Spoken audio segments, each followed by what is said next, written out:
Hello, everyone, and I hope everyone is doing well and recovering from our storm last weekend across the Mid South and the Ohio Valley. Pretty impressive storm, pretty impressive snowfall totals across the upper Ohio Valley. However, places like central West Virginia, the coal fields, like Kentucky, far western Virginia, they got sort of eaten up by that warm wedge. A lot more than I had expected. Um, but to be honest, I should have known better. I overdid the totals for those areas, but you live and you learn. But we have an exciting sort of video for the southeast people. Um, excuse me, but we have an exciting storm here for the southeast people. A snowstorm for most of North Carolina, most of South Carolina, parts of northeastern Georgia, and Smoky Mountains. Um, this is a an exciting storm for a lot of people down here. This is back-to-back years, and this has potential to be worse than last year. So this is an exciting storm, and we can see the overall highlighted region here in purple. Could see accumulating snowfall, and obviously there's going to be higher amounts within this purple, which we'll go over, but anywhere in this purple is going to see has a really good chance of seeing accumulating snowfall, exceeding warning criteria. So a few inches of snowfall pretty much guaranteed in this purple. Um, red, obviously a little less chances, but you get the idea.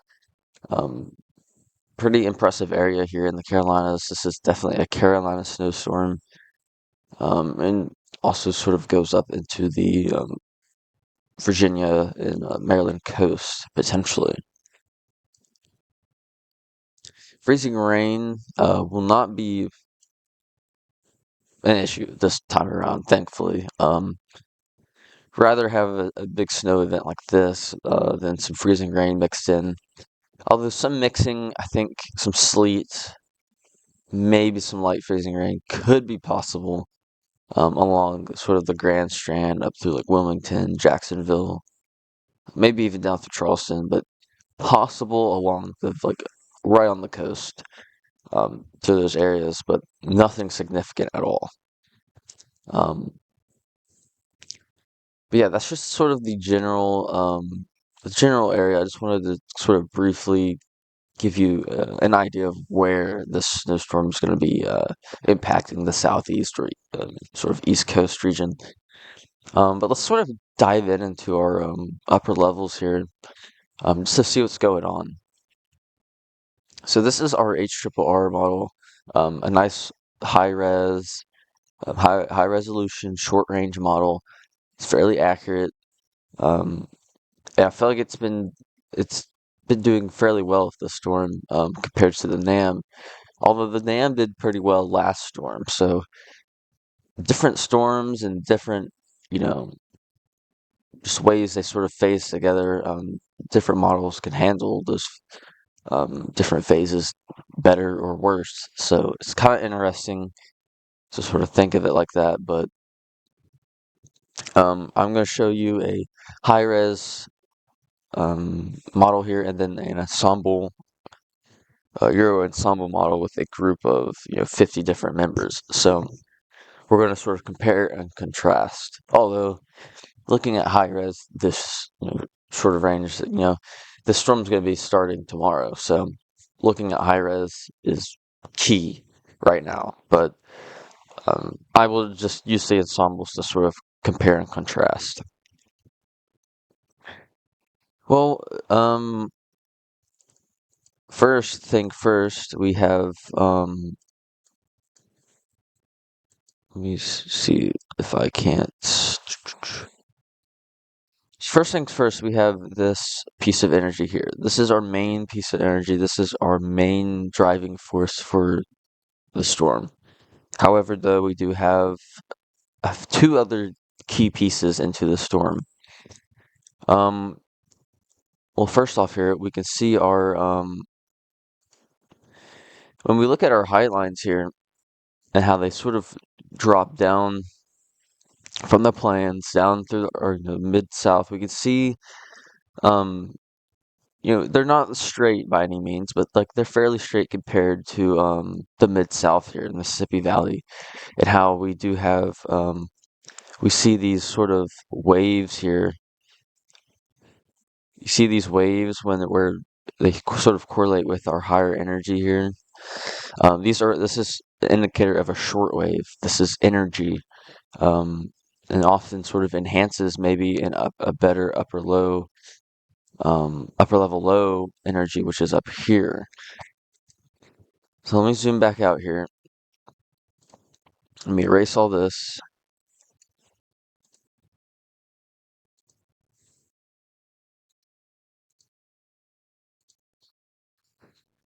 So our second key piece is right here. And our third key piece is our subtropical jet, or our sort of um, our dual jet combination, kind of sort of like last system. We have our polar jet and our subtropical jet, and where these two usually meet is where you get a low pressure or enough energy to sort of um, have a low pressure begin to form and even bomb out across the east coast, which is, I think, what is highly confident what is going to happen with this storm. So, um, we have these three pieces of energy here. Our first one here, second one here, and our third one here.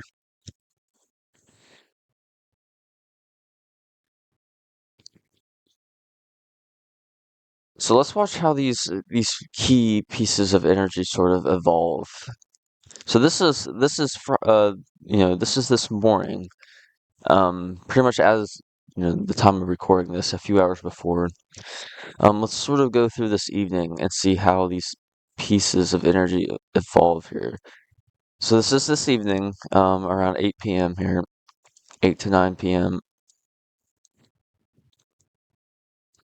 And we have our main piece of energy right here. We have our second shortwave energy, and then we have our subtropical jet sort of feeding in, this way. So again, let's continue watching how these pieces of energy evolve. By Saturday morning, when the storm's really going to start get going here, we have our upper level low located over the mid south Tennessee Valley. But one thing I do want to make note here: pay attention to how our trough. We have a ridge out here in the west. Ridges are a sort of rainbow. They look like a rainbow like this, with like a half circle with the open facing downwards. This is a ridge. A trough is the as I almost draw the same thing. A trough is like this, with like a kind of like a half circle facing upwards. Looks like sort of like a U. So we have our ridge out in out in the west coast, but look at our trough. It's like this, and this is a positively tilted trough.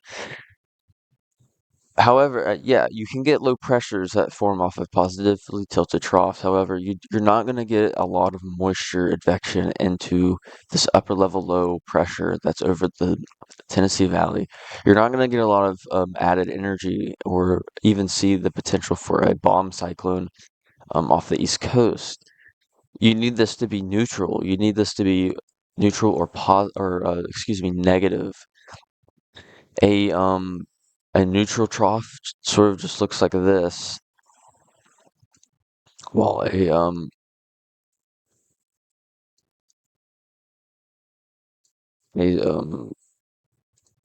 negative sort of looks like this.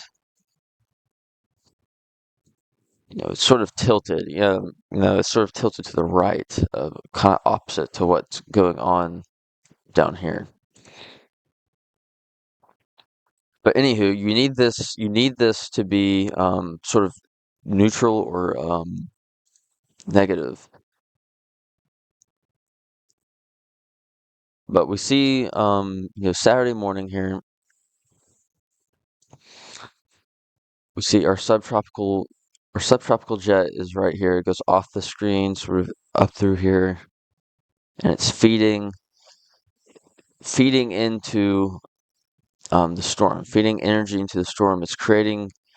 We see all these sort of extra, you know, green and red blobs here. This is creating extra energy for the storm to work with. So as our low pressure here sort of swoops, to our east and southeast, it's going to interact with this energy stream, and it's going to sort of bomb out or sort of intensify. Um,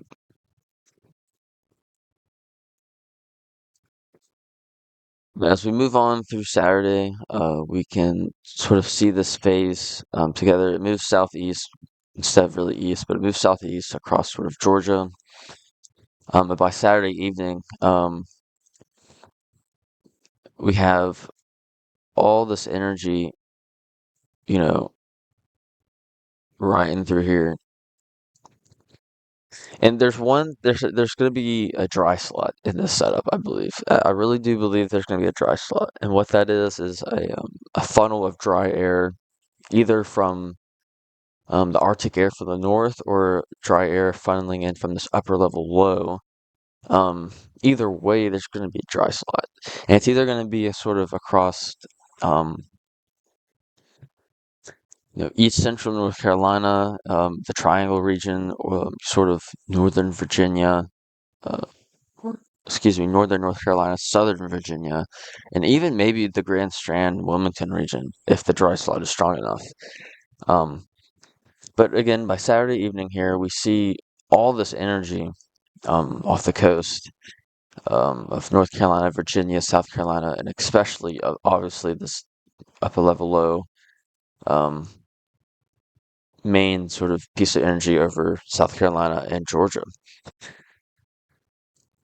So upper level wise, we have plenty of energy, and by the way, this trough. Remember how I said this thing needs to be neutral? By Saturday evening, this thing is neutral. This thing is neutral, and once you get a trough neutral, you're gonna see heavy frontogenesis. You're gonna see intense and heavy intensifying of the low pressure. Um, so I really do think I really do think areas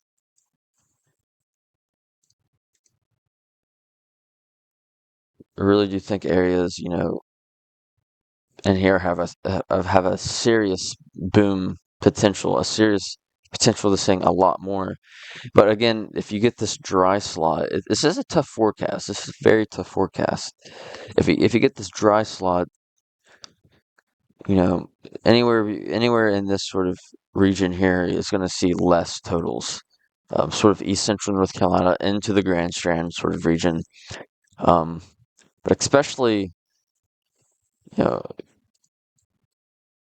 especially in this sort of region up through here, um, just watching potential, for that potential dry slot. It's going to be sort of a now casting sort of thing. You're not going to really know where this dry slot sets up until the event really happens. Um, but once we enter Saturday night, evening into Saturday night, we can see this thing really start to intensify even more. We'll be starting, to get these pinks and darker reds to fill in a lot more, um, indicating a lot of energy. Anything really over, you know, 15 to 20 is considered a lot of, energy. Cyclonic vorticity is what this is. I don't think I mentioned that, excuse me, but um, this is a 500 millibar height and vorticity map. So moving on to the ensemble here, um, same idea, and don't know why that's so big, but same idea. We have our key piece, we have our sort of shortwave one, and then our subtropical jet shortwave two, which is going to be the second main key player into the setup. Um, just going to quickly do this. We have our main pieces of energy. Let's see how this evolves. This is this morning. Um,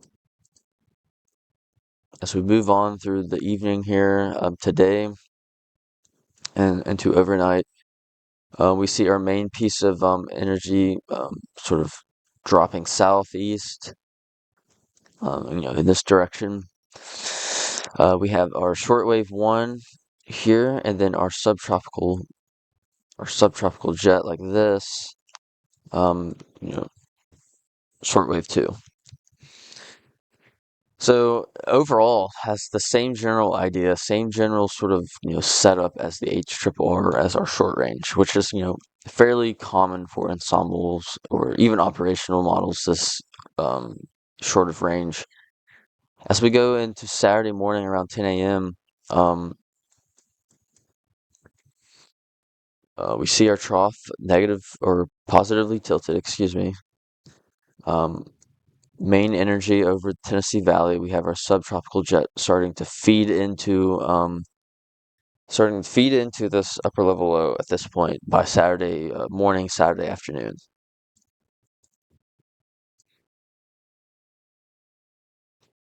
If we keep this going on through Saturday afternoon and evening, again, by Saturday evening here, we see this thing become neutrally tilted. And it's right over sort of the Savannah, Georgia area. And if we compare um, Saturday night with the HRRR here,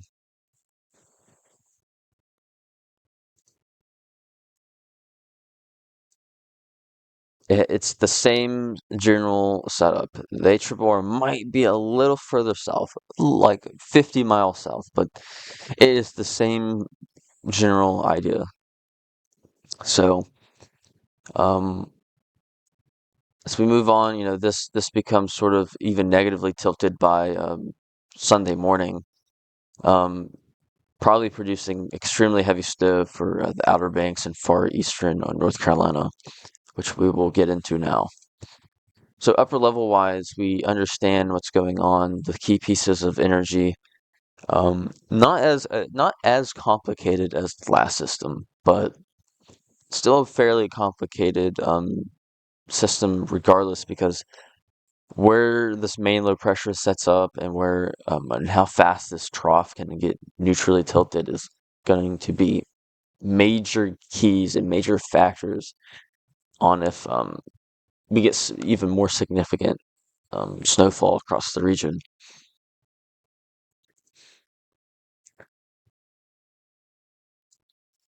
So the next thing I wanted to sort of go over is our 700 millibar humidity. And this is going to sort of paint a picture of where we can get some dry air evection into this upper level low. And once we get dry air evection, we have those dry slot potentials, as I mentioned earlier. So this is a good map, a 700 millibar relative humidity. This is a good map to sort of um, key in where we can see potential dry air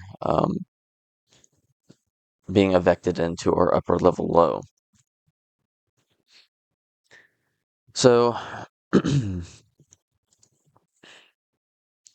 this is this afternoon here, and I'm sort of just gonna speed this um, through tonight, early Saturday morning here.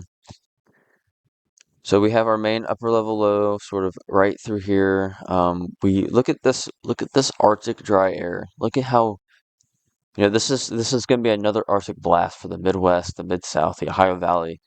And with Arctic air, you're going to have a lot of dry air behind it. So look at all this dry air funneling in sort of right behind this upper level low. And look how this dry air sort of follows. I'm going to back it up a little bit. Look how it follows sort of the path of this upper level low. And we can really see it here by Saturday morning. This dry air is really across the deep south, like New Orleans, Mobile, Alabama. This is going to be key. This is Saturday afternoon. This is when the storm is going to be really cranking up now. Again, we see our dry air sort of filtering in like this, but we also have our sort of moist air being um, kind of filtered in like, oh, it's a horrible arrow, but filter in like that.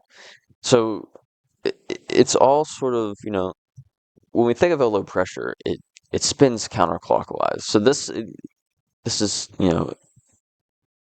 normal for a low pressure to sort of have this drier, more stable air behind it, and more moist and sometimes unstable in the spring and summer air ahead of it. So this is, a classic sort of, low pressure, setup here when it comes, just looking at our humidity here. But I do want to sort of, we have our overall sort of setup, our key setup here.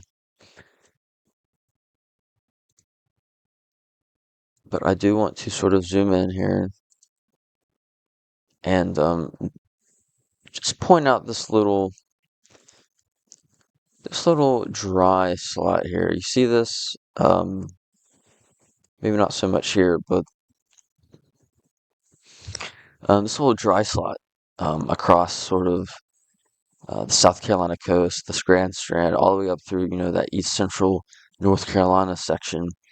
Um, it's not necessarily as dry as what we see out here. In fact, it's still pretty moist, but um, it is something to keep an eye on. And let me look at the high res just 1 second. So I just pulled up the HRR, the more high res model, same sort of map, 700 millibar relative humidity. Um, Again, it shows the same general idea of this dry air being sort of ejected in, wrapping around the upper level low, which is located over the Smoky Mountains, Tennessee Valley right now.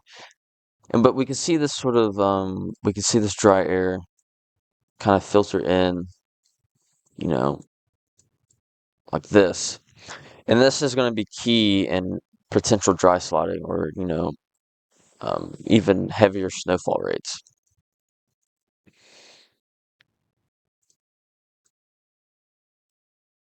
But I will say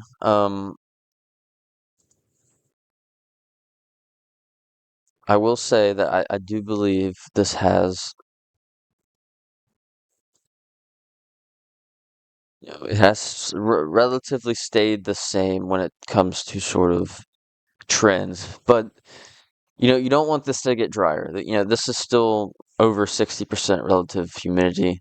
Still plenty of moisture. Obviously you want this to be a lot higher, closer to 90 to 100, but y- something to keep an eye on, something to keep an eye on. But as this evolves, by then the upper level low will be over the Carolinas, so the dryer wouldn't be really much of an issue. Um, Although I do think another sort of dry slot could form up, well, not that far west, but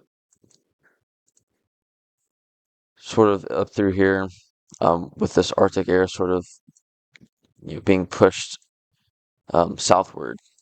So something to keep an eye on. Dry spots are going to eat at totals. Like, a county could see 2 to 4 inches, and a county over could see, closer to 8. I think that's going to be a very strong possibility with the storm. There's going to be winners and losers for the storm. I think there's going to be a lot of winners, more winners than losers, but um, you just never know. So let's look at sort of our snowfall totals. This is the exciting part of the video, I suppose. But this is the official sort of National Weather Service forecast for snowfall, and I'm going to just play this out through Monday morning. And again, this is the latest official National Weather Service snowfall forecast. And yeah, we can see higher totals are or let me use a different color here, excuse me. Higher totals are mostly going to be located, well,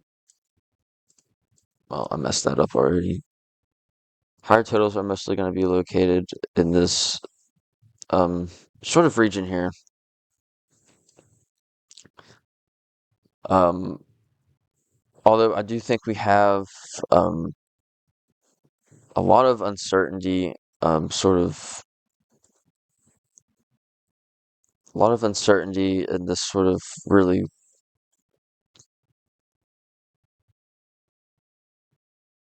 this really, poorly drawn squiggly line here. That's the same color as this, but anyways, um,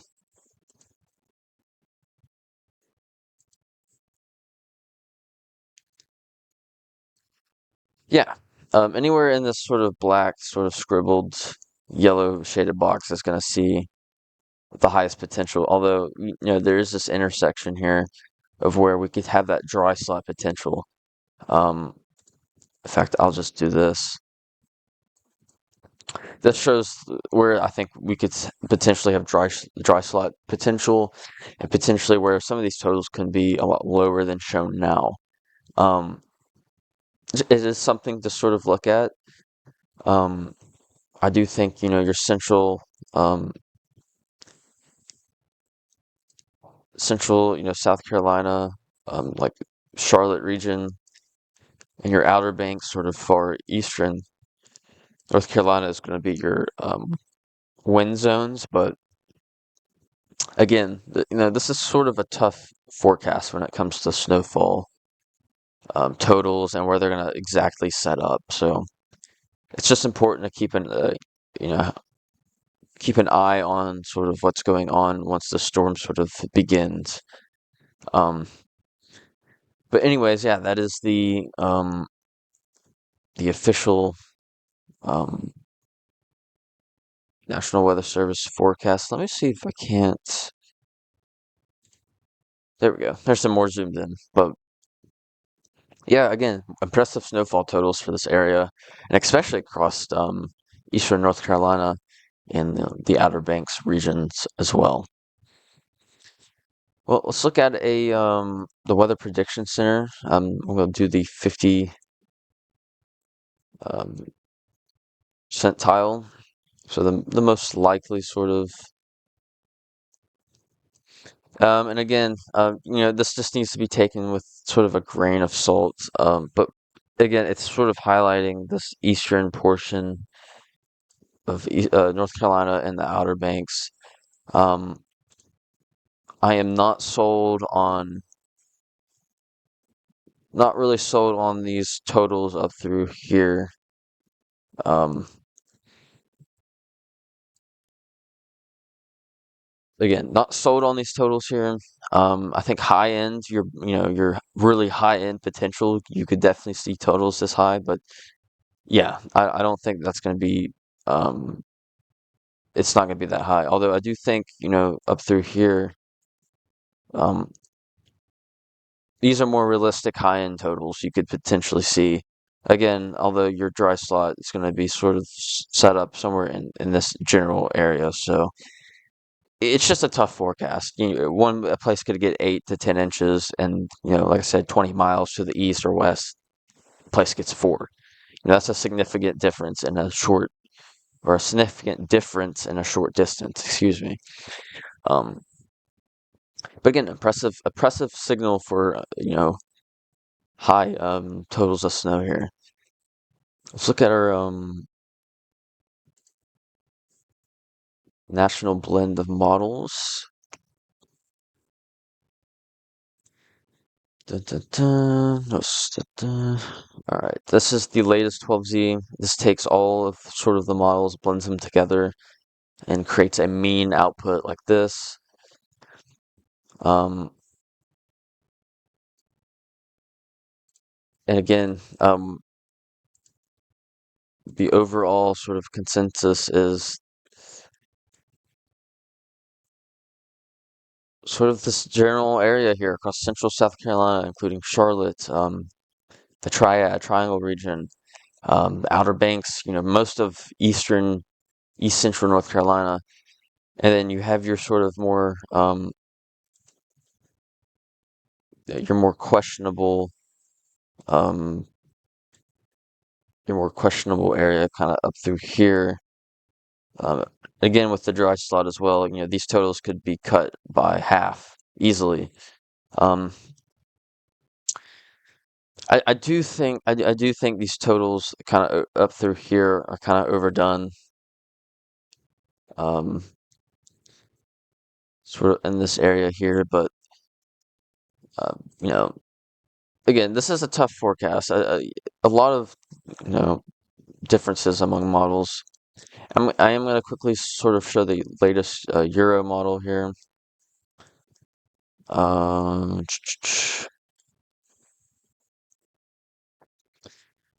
Again, this isn't high res, so again, take it with sort of a grain of salt, but it does show this highlighted sort of eastern North Carolina and sort of central South Carolina into the Charlotte region for like the highlighted areas. But look at this. I think the Euro is a good idea to show where this potential dry slot could set up. So where we see those lower totals in between the higher sort of check marks there. Um, Very interesting setup here. Let's look at some high res. Let's look at the NAM 3K, although I don't think it's had the best handle. But again, shows the general idea of where, the eastern North Carolina, Outer Banks, and then central, um, South Carolina. Don't know why my pen's all lagging like that, but again, general same idea, same areas. Um, this is going to be an impressive, even historical in a few places potentially. Um, this is going to be an impressive snowstorm nevertheless. So use today to prepare. Along, you know, the coast, you may have tomorrow morning to prepare, but I think by then you should probably just um, plan on staying inside. Um, but yeah, this is going to be a back-to-back, snowstorm for a lot of places, and this is going to be an impressive snowstorm. Um, a lot of places are going to see higher totals than what they saw last year. Um, so yeah, this is exciting, but prepare now, and enjoy it if you or if you're a fan of the snow. But I will, this will be my only video regarding this. Forecast was a bit too tricky.